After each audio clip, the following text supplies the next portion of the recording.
नमस्कार दोस्तों, आपका बहुत बहुत स्वागत है आपके अपने चैनल मेरा सफर में। दोस्तों, आज मैं आपको अगहन मास के आखिरी शनिवार की कथा सुना रही हूँ। एक ब्राह्मण के सपने में नीली घोड़ी पर नीले कपड़े पहने एक आदमी दिखता और कहता, हे ब्राह्मण देवता, मैं तेरे लगूंगा। हे ब्राह्मण देवता, मैं तेरे लगूंगा। यह सपना उसे रोज रात को दिखाई देता। वह परेशान हो गया और चिंता के कारण दुबला पतला होने लग गया। उसकी पत्नी ने एक दिन कहा, स्वामी, मैं आपको अच्छा खिलाती हूँ, अच्छा पिलाती हूँ, फिर भी आप सूख सूख कर दुबले पतले क्यों होते जा रहे हैं? ब्राह्मण ने कहा, मुझे रोज सपने में नीले कपड़े पहने नीले घोड़े पर सवार एक आदमी दिखता है। वह मुझे कहता है, ब्राह्मण, मैं तेरे लगूंगा, ब्राह्मण, मैं तेरे लगूंगा। ब्राह्मणी ने कहा, वे अवश्य ही शनि महाराज होंगे। अब की दिखे तो कहना लग जाओ, पर सवा पहर से ज्यादा मत लगना। उस दिन जब सपना आया तो ब्राह्मण ने कहा, लग जाओ, किंतु कितने समय के लिए लगोगे? शनि महाराज बोले, 7.5 वर्ष का लगूंगा। ब्राह्मण ने कहा, क्षमा करो महाराज, इतना भारी मुझसे झेला नहीं जाएगा। तब शनि महाराज बोले, अच्छा, 5 वर्ष का लग जाऊंगा। तब ब्राह्मण ने कहा, महाराज, ये भी मेरे लिए ज्यादा है। तब शनि महाराज बोले, 2.5 साल का लग जाऊं? ब्राह्मण ने फिर मना किया तो शनि जी कहने लगे, सवा पहर का तो लगूंगा ही लगूंगा, इतना तो मैं कोढ़ी, कलंकी, मंगता, भिखारी के भी लग जाता हूँ। तब ब्राह्मण ने कहा, ठीक है। उसके सवा पहर की शनि की दशा लग गई। ब्राह्मण ने नींद से उठकर ब्राह्मणी से कहा, मेरे सवा पहर के शनि की दशा लग गई है, सो मैं बियाबान घोर जंगल में जाकर यह समय बिताऊंगा। तू मेरे लिए खाने पीने का सामान बांध दे और मेरे पीछे से किसी से लड़ना झगड़ना मत। घर में बैठे रहना, बच्चों को भी बाहर मत जाने देना, और इस सवा पहर शनि वाले समय में कोई गाली भी दे तो सुनकर चुप ही रहना। ऐसा समझाकर ब्राह्मण जंगल में चला गया। जंगल में ब्राह्मण एक पीपल के पेड़ के नीचे बैठ गया और हनुमान जी का पाठ करने लगा। एक पहर बीत गया तो ब्राह्मण ने सोचा, बाकी बचा समय तो रास्ते में ही कट जाएगा, सो वह वहां से चल दिया। राह में सब्जी की बाड़ी में बड़े बड़े मतीरे लगे हुए थे। माली से एक मतीरा खरीदकर ब्राह्मण आगे चला। शनि जी ब्राह्मण का वेश बनाकर उस पहले वाले ब्राह्मण से मिले और पूछा, तेरे पास क्या है? पहले ब्राह्मण ने कहा, मेरे पास मतीरा है। ब्राह्मण वेशधारी शनि जी ने कहा, दिखाओ। पहले ब्राह्मण ने अपनी चादर खोली तो देखता है कि उसमें तो राजकुंवर की खून से भरी मुंडी पड़ी है, मतीरा नहीं।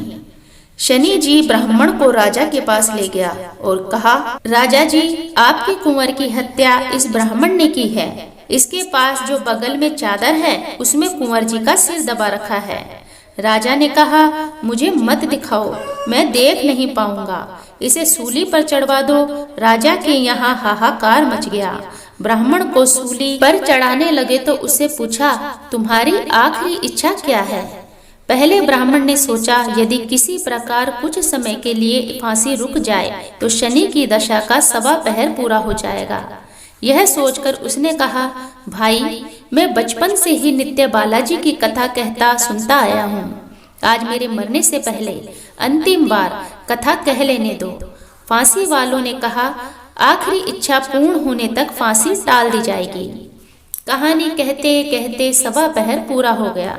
शनि की दशा के टलते ही राजा का कुंवर तो शिकार खेलकर लौटकर आ गया। कुंवर को लौटता देखकर राजा एक तरफ तो खुशी से झूम उठा, दूसरी तरफ इस डर से कांप उठा कि यदि उस निर्दोष ब्राह्मण को फांसी पर चढ़ा दिया होगा तो ब्राह्मण हत्या का दोष लगेगा। 2-4 घुड़सवारों को दौड़ाया और ब्राह्मण को आदर सहित दरबार में लाने का हुक्म दिया। ब्राह्मण राज दरबार में उपस्थित हुआ तो राजा ने क्षमा याचना मांगते हुए कहा कि आपके बगल में जो चादर है उसमें दिखाओ क्या है। राजा की आज्ञा अनुसार ब्राह्मण ने चादर खोल दी तो उसमें मतीरा निकला। राजा ने उसे बहुत सा धन दिया और पूछा कि हे ब्राह्मण देवता, यह क्या तमाशा है? ब्राह्मण ने कहा, मुझे सवा पहर की शनिचर की दशा लगी थी, इस कारण यह सब तमाशा हुआ। राजा ने कहा, यह दशा किस प्रकार टलती है? ब्राह्मण ने कहा, राजा या सेठ के लगे तो काला हाथी या काला घोड़ा दान करें, गरीब के लगे तो पीपल की पूजा करें। पूजा करे तब बोले, साचा शनिचर कहिए, जाके पाँव सदा ही पड़िए। साचा शनिचर कहिए, जाके पाँव सदा ही पड़िए। शनि की कहानी सुने, तिल, तेल और काला उड़द आदि का दान करें। काले कुत्ते को तेल से चुपड़कर रोटी खिलाएं तो शनिचर की दशा उतर जाएगी। राजा ने उसे मदिरा वापस दे दिया। घर आकर ब्राह्मण ने मदिरा बधारा तो बीजों की जगह हीरे मोती निकले। ब्राह्मणी ने पूछा, यह कहाँ से लाए हो? आप तो कह रहे थे कि शनि की दशा लगी है। ब्राह्मण ने कहा, जब लगी थी तब तो यही मदिरा कुंवर की खून भरी मुंडी बन गया था। उतरती दशा के कारण शनि जी निहाल कर गए। हे शनि देवता, जैसे ब्राह्मण के शनि दशा लगी वैसे किसी के भी ना लगे। जैसे उतरी शनिदेव ने ध्याऊं, मन इच्छा फल पाऊं। जय शनिदेव, जय शनि महाराज। सो फ्रेंड्स, आपको आज की कहानी थोड़ी सी भी पसंद आई हो तो प्लीज शनिदेव का नाम लेके चैनल को सब्सक्राइब कीजिए, बेल आइकन को प्रेस कीजिए, जिससे आपको हमारी आने वाली वीडियो की नोटिफिकेशन सबसे पहले मिल सके। ऐसे ही कथा कहानियाँ सुनने के लिए चैनल के साथ बने रहिए। मिलते हैं नेक्स्ट वीडियो में, तब तक के लिए धन्यवाद।